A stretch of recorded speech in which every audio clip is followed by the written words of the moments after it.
السلام عليكم ورحمة الله وبركاته. اليوم سنذكر لكم 5 أحاديث صحيحة.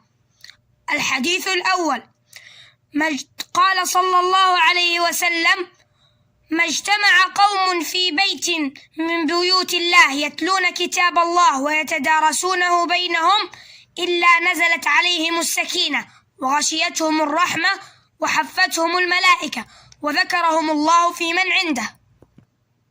أخرجه مسلم. الحديث الثاني: قال صلى الله عليه وسلم: اقرأوا القرآن فإنه يأتي يوم القيامة شفيعا لأصحابه. أخرجه مسلم. الحديث الثالث: عن أبي موسى الأشعري رضي الله عنه قال: قال رسول الله صلى الله عليه وسلم: مثل المؤمن الذي يقرأ القرآن مثل الأترجة ريحها طيب وطعمها طيب، ومثل المؤمن الذي لا يقرأ القرآن مثل التمرة لا ريح لها وطعمها حلو، ومثل المنافق الذي يقرأ القرآن مثل الريحانة ريحها طيب وطعمها مر، ومثل المنافق الذي لا يقرأ القرآن كمثل الحنظلة ليس لها ريح وطعمها مر. أخرجه البخاري ومسلم.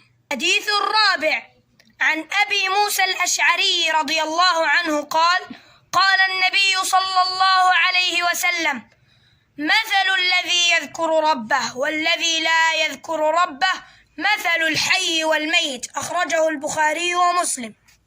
الحديث الخامس: عن عبد الله بن مسعود رضي الله عنه عن النبي صلى الله عليه وسلم قال: إن الصدق يهدي إلى البر، وإن البر يهدي إلى الجنة، وإن الرجل ليصدق حتى يكتب عند الله صديقا، وإن الكذب يهدي إلى الفجور، وإن الفجور يهدي إلى النار، وإن الرجل ليكذب حتى يكتب عند الله كذابا.